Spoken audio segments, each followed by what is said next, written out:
The conference room falls silent. Marcus Whitfield's voice cuts through the air like a knife. "You're just a janitor. Why are you even speaking?" Alyssa Cole stands frozen, her hand still hovering over the stack of documents she accidentally brushed. Her dark eyes meet his, searching desperately for recognition.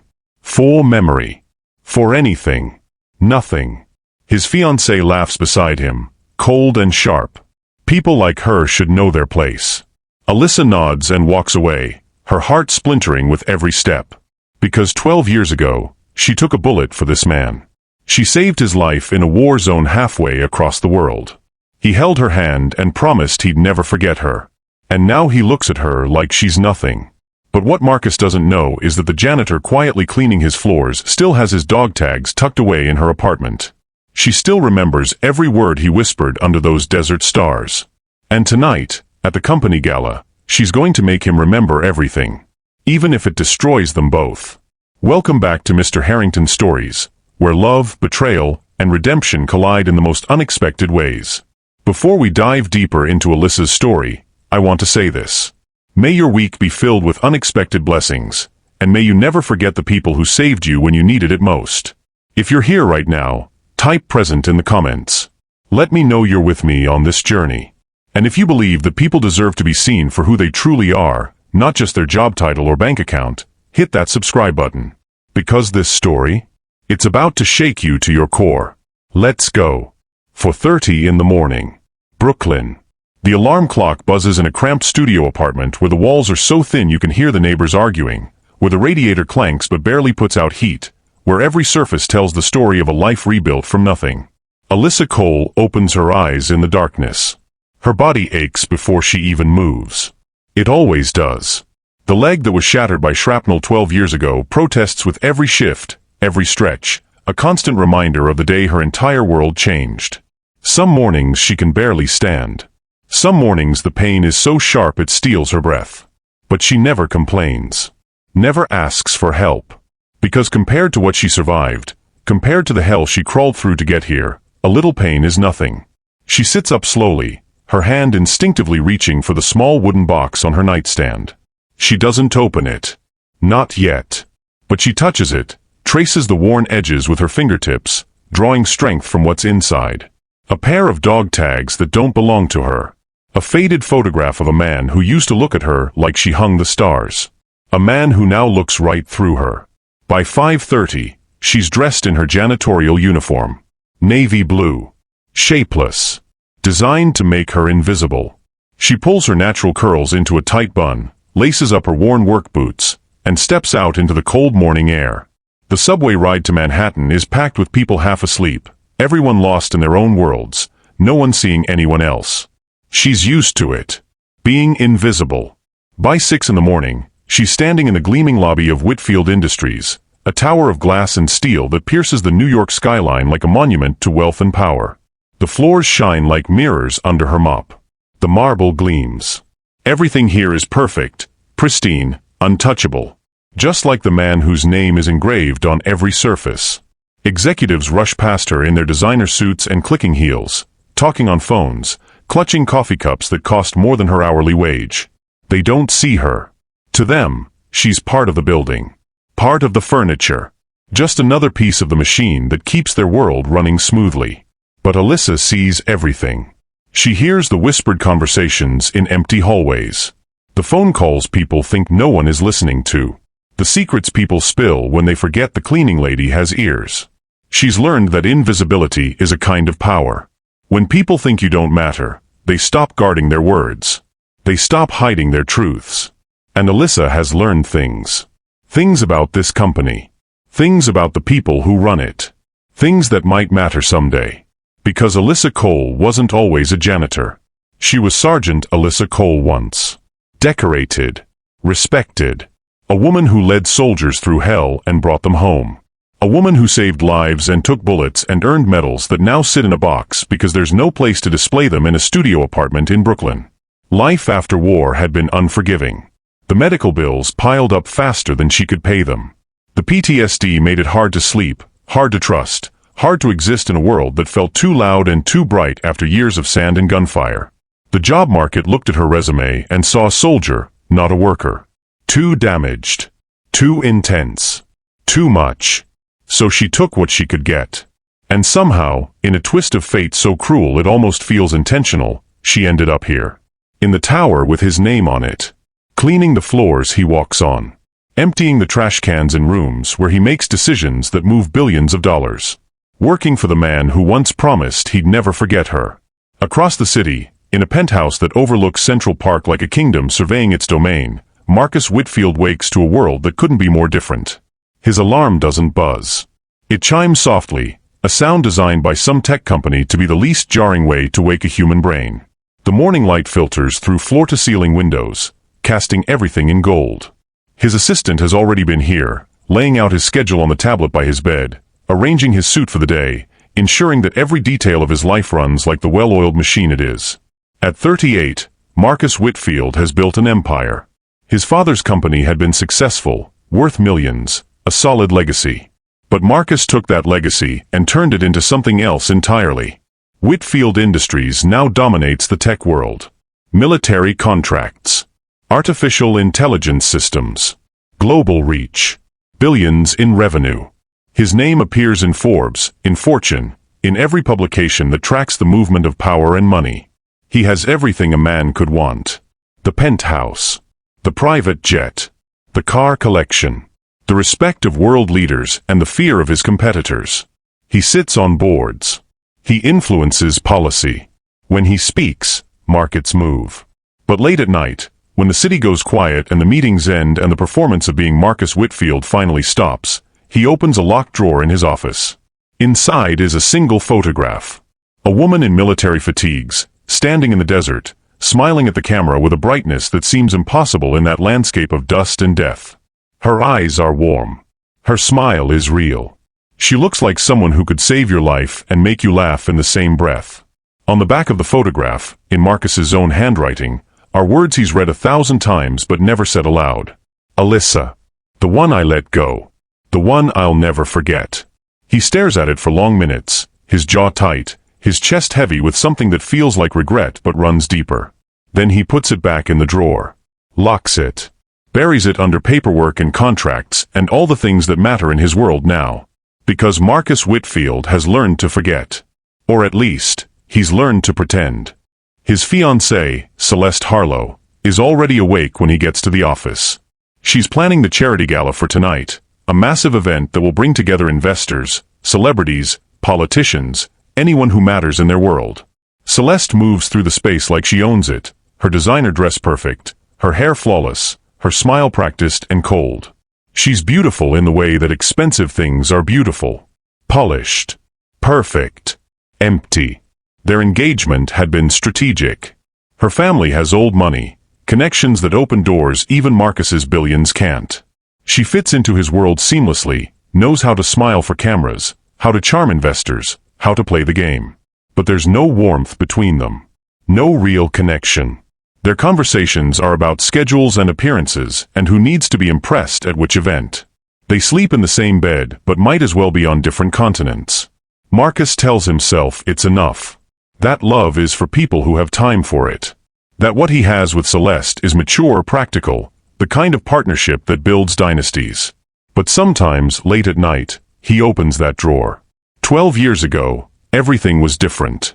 12 years ago, Marcus Whitfield was 26 and terrified, standing in the desert heat of Afghanistan, a civilian contractor so far out of his depth he could barely breathe. He was there to work on military communication systems, brilliant with technology but useless in a war zone. Every explosion made him flinch. Every burst of gunfire sent him spiraling into panic. He wasn't built for this. And he knew it. Then came the mortar attack. The world exploded in fire and sound. Marcus froze, his training worthless, his body refusing to move. He was going to die. He knew it with absolute certainty. And then someone grabbed him. Sergeant Alyssa Cole pulled him into a bunker with a strength that seemed impossible, threw him to the ground, and covered his body with hers as the world tore itself apart around them. Explosions. Screaming. The smell of smoke and blood and fear. "You're going to make it," she whispered against his ear, her voice steady even as the earth shook. "I promise." Just breathe. I've got you. And somehow, impossibly, he believed her. When the attack finally stopped, when the dust settled and the ringing in his ears faded to a dull roar, Marcus looked up at the woman who'd saved his life. She was calm, focused, already checking on others, making sure everyone was accounted for, moving with a kind of confidence that only comes from someone who's faced death and refused to blink. He was in awe of her. Over the following weeks, something grew between them that neither of them expected. Stolen conversations under desert stars that felt impossibly bright. Shared meals that came from military rations but tasted like hope. Laughter in the midst of horror, moments of lightness that kept them both sane. Marcus told her about his dreams. Taking over his father's company. Changing the world. Building something that mattered. Alyssa told him about hers. Coming home. Starting fresh. Building a life worth living after years of war. "You're the reason I can survive this," Marcus told her one night, his hand finding hers in the darkness. "You're my reason too," Alyssa replied. It felt real. It felt like forever. And then came the ambush. Their convoy was hit on a routine transport. Explosions.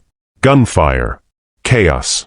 Alyssa saw the danger before anyone else, saw the way the attack was unfolding, saw Marcus frozen in the vehicle. She didn't hesitate.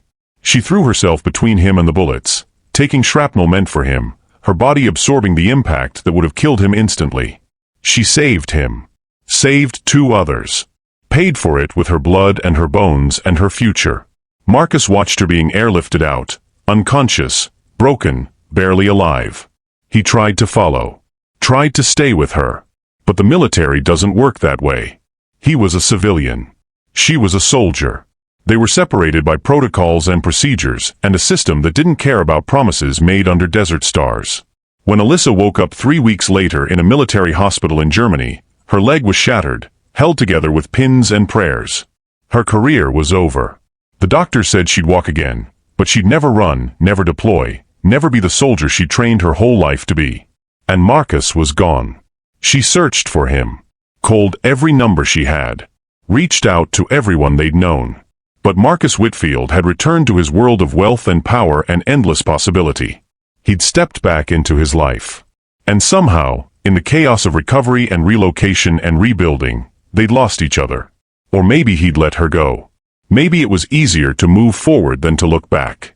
Maybe loving a broken soldier didn't fit into the life he was building. She told herself it didn't matter. That she understood. That war changes things and people move on, and she couldn't blame him for surviving. But late at night, alone in hospital beds and then cheap apartments and then the studio in Brooklyn, she opened the wooden box and looked at his dog tags, the ones he'd given her that last night before the ambush. "Keep them safe for me," he'd said. "I'll get them back when we're home." She's still keeping them safe. Still waiting. At Whitfield Industries, Celeste Harlow is in her element. The charity gala tonight is going to be perfect. She's planned every detail, from the champagne selection to the seating arrangements to the moment when she'll take the stage and announce her wedding date to Marcus, cementing her position as the future Mrs. Whitfield in front of everyone who matters. But Celeste has secrets of her own. She's been meeting with Victor Kane, Marcus's biggest rival, a ruthless businessman who's been trying to take over Whitfield Industries for years. Celeste sees the opportunity clearly. Once she's married to Marcus, she'll have access to everything. Company shares. Financial accounts. Board votes. And then, slowly, carefully, she'll help Victor dismantle everything Marcus has built. It's not personal. It's business. And Celeste has always been very good at business. She notices Alyssa cleaning nearby, emptying a trash can with quiet efficiency. Celeste barely glances at her, but when she does, her lip curls with disdain. "Make sure everything is spotless tonight," Celeste says, her voice dripping with condescension. "We can't have distractions." Alyssa nods, her face carefully neutral. But something flickers in her dark eyes. Something that looks almost like defiance. Almost like a warning. Because Celeste Harlow has no idea who she's dealing with. The woman she's dismissing as just a janitor has survived mortar attacks and ambushes and injuries that would have broken most people. She's faced down enemies with guns and lived to tell about it. A socialite with a pretty smile doesn't scare her at all. That evening, As the sun sets over Manhattan and the city transforms into a glittering landscape of lights and possibility, Alyssa stands in her studio apartment preparing for the gala. She's been assigned to work the event. Serving drinks. Clearing plates. Invisible as always. But tonight feels different. Tonight, something is shifting inside her. She opens the wooden box on her nightstand. Takes out the dog tags that have lived there for 12 years. Holds them in her palm, feeling the weight of them, the cool metal, the worn edges. She remembers the night he gave them to her. The promise in his eyes. The way he'd looked at her like she was the only thing in the world that mattered. She puts the dog tags on, tucking them under her uniform where no one will see them. Tonight, she's going to make him remember. Tonight, she's going to walk back into Marcus Whitfield's life. And nothing will ever be the same. Have you ever been invisible to someone who once meant everything to you? Drop a broken heart in the comments if this story is already hitting too close to home. The Charity Gala is a spectacle of wealth and power, the kind of event where every detail costs more than most people earn in a year. Crystal chandeliers hang from vaulted ceilings, casting prismatic light across a ballroom filled with New York's elite. Designer gowns in every color imaginable swirl across marble floors. Champagne flows like water from fountains that probably cost 6 figures. String quartets play music that sounds like money itself has a soundtrack. Marcus Whitfield stands at the center of it all, Celeste Harlow on his arm, both of them smiling for cameras that flash like lightning. They look perfect together. The power couple. The future of empire and old money combined. Everyone wants to talk to them, to be near them, to bask in the glow of their success.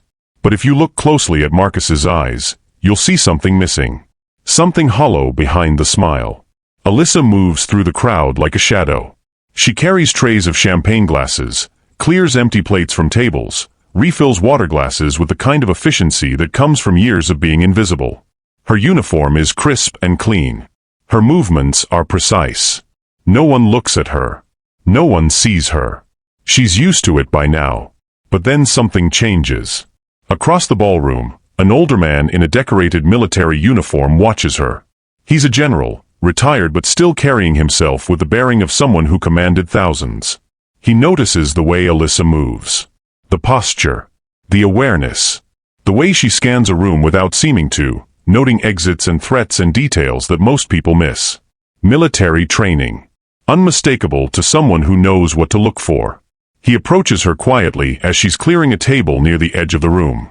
When he speaks, his voice is respectful, almost reverent. You served. It's not a question. It's recognition. Alyssa looks up, surprised to be seen at all, let alone acknowledged. She nods slowly. Yes, sir. Army. Combat communications. The general extends his hand, and when she takes it, he shakes it with genuine respect, the kind of respect one soldier gives another. Thank you for your service. 4 words. Simple. Honest. But they hit Alyssa like a wave.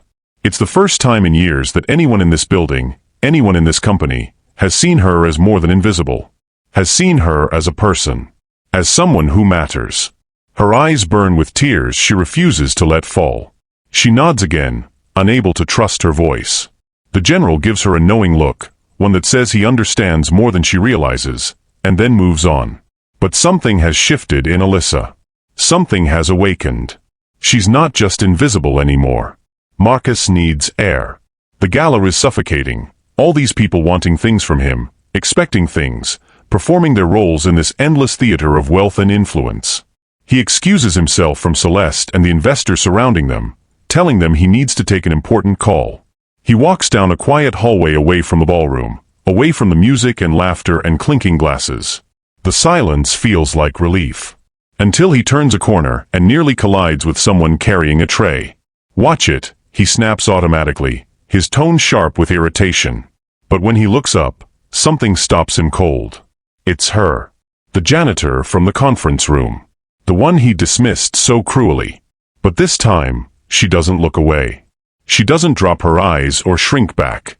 She meets his gaze directly, holding it with an intensity that makes his breath catch. Her eyes. Dark. Deep. Familiar in a way that makes his chest tight. For a moment, the world narrows to just the two of them in this hallway. Marcus feels something shifting in his mind, like a door he'd locked years ago is starting to open. He knows those eyes. He knows them. Do I know you? The question comes out slowly, uncertain, his confidence cracking. Alyssa's heart is pounding so hard she can hear it in her ears. This is it. This is the moment. She could tell him everything. She could make him remember. She could. No, sir. I'm just a janitor. Right. Marcus walks away, but this time it's different. This time, something nags at him. Something pulls at the edges of his memory. Her eyes. The way she stood. The way she looked at him like she knew him. Like she'd seen him at his weakest and hadn't turned away. He shakes his head, trying to clear it. It's nothing. Stress. Too many late nights. He's seeing things that aren't there. But the feeling doesn't go away. The walls Marcus Whitfield had built around his past were starting to crack. And he didn't even know it yet. Back in the ballroom, Celeste takes the stage. The music stops. The crowd turns to watch, champagne glasses raised in anticipation. She looks radiant under the lights, her smile perfect, her dress shimmering like starlight. She thanks everyone for coming. Talks about the charity, the cause, the importance of giving back. Her voice is smooth, practiced, the voice of someone who's given 1,000 speeches just like this one. And then she drops the news everyone's been waiting for. She and Marcus have set a wedding date. 6 months from now. A spring wedding. The event of the season. The crowd erupts in applause and cheers. People rush forward to congratulate them. Cameras flash. Celeste beams, soaking in the attention, the validation, the power of being the woman who landed Marcus Whitfield. Marcus smiles beside her, but if you're watching carefully, you'll see that the smile doesn't reach his eyes. That his jaw is tight. That his hand, hidden from the cameras, is clenched into a fist. But no one is watching that carefully. Except Alyssa. Later, as the gala continues and the guests mingle and drink and celebrate, Alyssa finds herself near a private room off the main hallway. The door is slightly ajar, and she hears voices inside. One of them is Celeste. She knows she shouldn't listen. She should walk away, do her job, stay invisible. But something makes her stop. Something makes her stay. Everything's going according to plan. Celeste's voice purrs through the crack in the door. She's on the phone, her tone completely different from the warm, gracious persona she'd shown on stage. This voice is cold. Calculating. Ruthless. Once we're married, I'll have full access to his accounts and company shares. Then you can move in for the takeover. Marcus won't know what hit him. Alyssa's blood runs cold. Her hands grip the tray she's holding so tight her knuckles go white. Celeste is planning to destroy Marcus. To use him, take everything he's built, and hand it over to his enemies. The woman he's planning to marry. The woman who stands beside him in photos and smiles for cameras and plays the role of loving fiancé. She's a traitor. Alyssa's mind races. She should tell someone. Should warn Marcus. Should do something. But who would believe the janitor? Marcus returns to his office during the gala. He tells himself he needs to retrieve some documents for tomorrow's meeting, but that's a lie. The truth is he needs a moment alone. A moment away from Celeste and the announcement and the weight of a future that feels more like a cage than a promise. He unlocks his desk drawer. The one he never lets anyone see inside. His hand reaches for the photograph before his mind can stop him. Alyssa in fatigues, smiling under a desert sun. He stares at it, his chest tight, his breath shallow. 12 years. 12 years since he last saw her. Since he last heard her voice. Since he felt like he actually mattered to someone beyond what he could provide or build or achieve. He runs his thumb over her face in the photograph, over the smile that had kept him alive in the darkest moments of his life. That's me. The voice comes from the doorway, quiet but steady, and Marcus spins around so fast he nearly drops the photograph. Alyssa stands there, framed in the doorway of his office, her janitor's uniform somehow looking like armor in this moment. Her eyes are locked on the photograph in his hands. What did you just say? Marcus's voice is barely a whisper, his face draining of color. Alyssa steps into the office. Her hands are shaking, but she forces them steady. Slowly, deliberately, she reaches up and pulls something from beneath her uniform collar. Dog tags. His dog tags. The ones he'd given her 12 years ago in the desert. The ones he'd asked her to keep safe until they got home. Marcus stumbles backward, his legs hitting the desk, his hand gripping the edge to keep from falling. His eyes are wide, disbelieving, his mind refusing to accept what he's seeing. No. No, that's impossible. You died. They told me you were. They told you wrong. Alyssa's voice cracks, tears streaming down her face now, 12 years of pain pouring out in those 3 words. I survived, Marcus. I came back. I looked for you. But you were gone. The photograph falls from Marcus's hand, fluttering to the floor between them like a bridge between past and present, between who they were and who they've become. 12 years of silence. 12 years of pain. And now, face to face, the truth was finally spilling out. Marcus can't breathe. Can't think.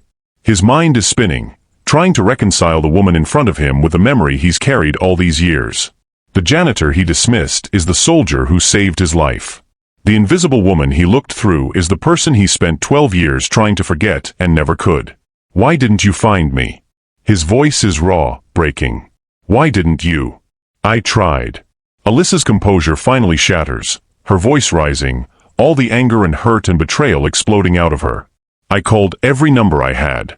I reached out to everyone we knew. I sent letters. I searched for you everywhere. But you'd moved on, Marcus. You were building your empire, living in penthouses, making billions. And I was broken. My leg was shattered. My career was over. I had nothing to offer you. Nothing but scars and pain and a future that looked nothing like the dreams we talked about under those stars. Marcus shakes his head, tears streaming down his face now too. You had everything. You were everything. The words hang in the air between them, heavy with the weight of 12 years of loss and longing and what-ifs. But before either of them can say another word, the door opens wider. Celeste stands there, taking in the scene with sharp, calculating eyes. The tears. The dog tags hanging from Alyssa's neck. The photograph on the floor. The raw emotion carved into Marcus's face. And she smiles. A cold, calculated smile that doesn't touch her eyes. Well. Isn't this interesting? She steps into the office, closing the door behind her with a soft click that sounds like a trap snapping shut. Her gaze moves from Marcus to Alyssa and back again, assessing, calculating, already 3 steps ahead. So you're the ghost from his past. The one he whispers about in his sleep. She turns to Marcus, her voice dripping with false sympathy. Darling, you didn't tell me your little war fling was working as our janitor. Marcus's jaw tightens, his hands clenching into fists. Don't what? Celeste's voice shifts, becoming harder, colder, all pretense of warmth evaporating. Don't expose the fact that your company employs veterans as cleaning staff while you profit off military contracts? That's a PR nightmare, Marcus. The hypocrisy alone would destroy you. The media would have a field day. She turns her attention to Alyssa, her eyes glittering with malice. Unless she disappears. Again. The threat hangs in the air like poison. Celeste Harlow had just declared war. And Alyssa Cole, the woman who'd survived mortar attacks and ambushes and injuries that would have killed most people, was about to fight back. What would you do if someone threatened to destroy the person you once loved? Comment fight if you think Alyssa should stand her ground. Alyssa walks out of Marcus's office with Celeste's threat still ringing in her ears. Her hands are shaking, but her mind is clear. Clearer than it's been in years. She knows what Celeste is. A predator. A manipulator. Someone who sees people as tools to be used and discarded. And she knows what Celeste is planning, the betrayal she's orchestrating with Victor Kane, the destruction she's going to rain down on Marcus and everything he's built. The question is what Alyssa is going to do about it. She could walk away. She could disappear again, just like Celeste wants. Go back to her studio apartment in Brooklyn, pack her things, vanish into another city, another life. It would be easier. Safer. Less painful than staying in a world where the man she loved has forgotten her. But Alyssa Cole didn't survive a war by taking the easy path. She makes a decision. She's going to expose Celeste, not just to Marcus, but to everyone who needs to know. She's going to fight back. Meanwhile, inside his office, Marcus is falling apart. He cancels his meetings. Tells his assistant he's not to be disturbed. Locks the door and stands in the center of the room, staring at the photograph that's now back on his desk, no longer hidden in a drawer. The memories come flooding back like a dam breaking. The bunker. The explosions. The way Alyssa had covered his body with hers, whispering promises that he'd survive. The nights under desert stars when they'd talked about futures that felt possible. The moment he'd given her his dog tags, told her to keep them safe, told her he'd get them back when they were home. He'd spent 12 years building walls around those memories. 12 years convincing himself that chapter of his life was closed, that the woman who'd saved him was gone, that moving forward meant forgetting. And in one night, every single wall had come crashing down. He sits at his desk, his head in his hands, and for the first time in 12 years, Marcus Whitfield lets himself feel everything he's been running from. The next morning, Alyssa finds the veteran general from the gala. His name is General Raymond Carter, retired Army, decorated with medals that tell stories of courage and sacrifice. She asks to speak with him privately, and something in her eyes tells him this is important. They meet at a small cafe far from Whitfield Industries, where no one will recognize them or overhear. Alyssa tells him everything. About Celeste's phone call with Victor Kane. About the planned takeover. About the betrayal being orchestrated right under Marcus's nose. She tells him about the wedding announcement, about how Celeste is positioning herself to access everything Marcus has built so she can hand it over to his enemies.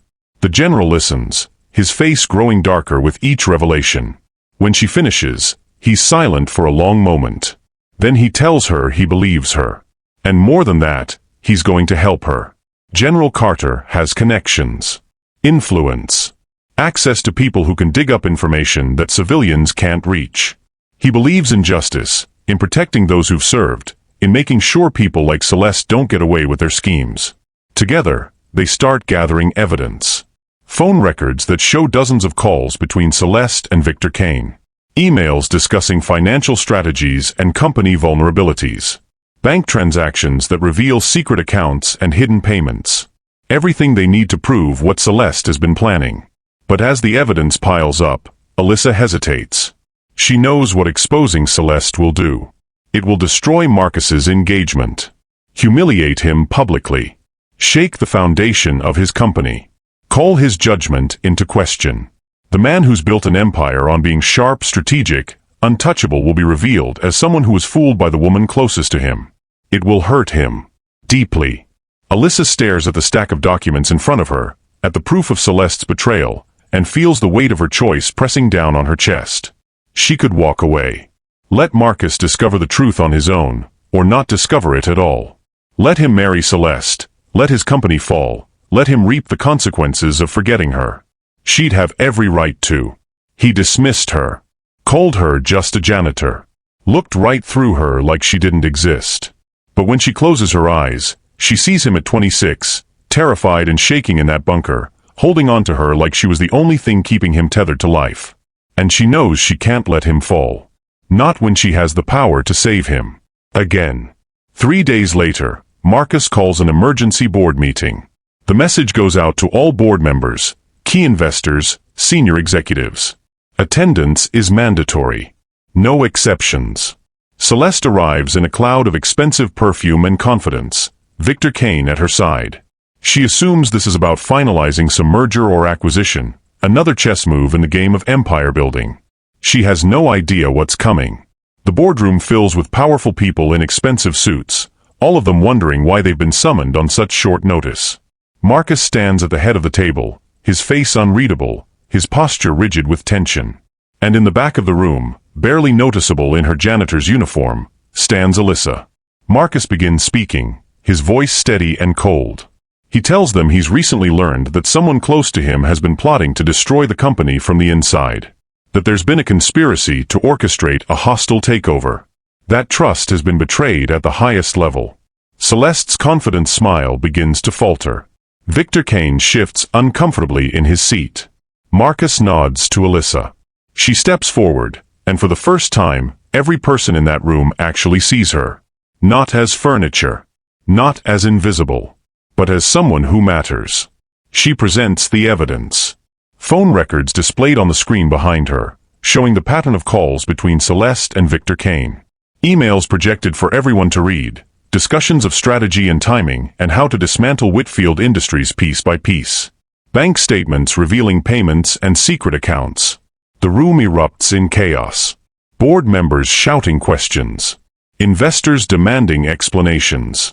Security being called. Celeste tries to deny it, her voice rising in false indignation, but the proof is undeniable. Every call, every email, every transaction, all of it laid bare for the world to see. Victor Kane is escorted out by security, already on the phone with his lawyers, his face red with fury and humiliation. Celeste turns on Marcus, her mask of perfection finally cracking, revealing the cold calculation beneath. She pulls the engagement ring from her finger and throws it across the table where it bounces once, twice, and falls to the floor with a sound like breaking glass. "You'll regret this," she hisses, her voice full of venom. "You're choosing her? A janitor?" Marcus's voice cuts through the room like ice. "I'm choosing the woman who saved my life. The woman I should never have let go." The words hang in the air, final and absolute. Celeste stares at him for a long moment, then at Alyssa, her eyes full of rage and disbelief.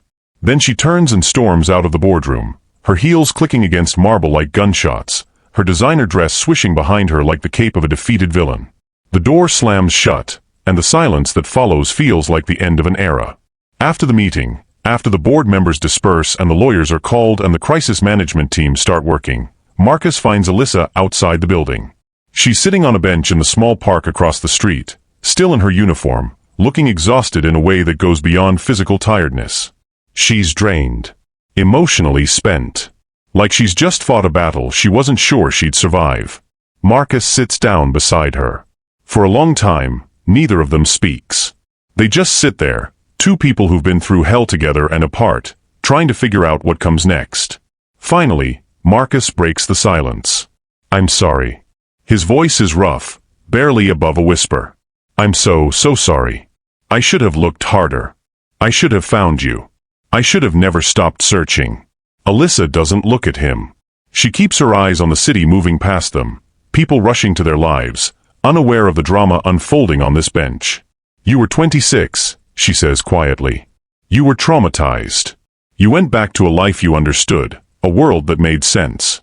I don't blame you for that. But I blamed myself." Marcus's voice cracks. "Every day. Every single day for 12 years. I thought you were dead. And I hated myself for surviving when you didn't. I hated that I got to come home to comfort and wealth and success while you. I did survive."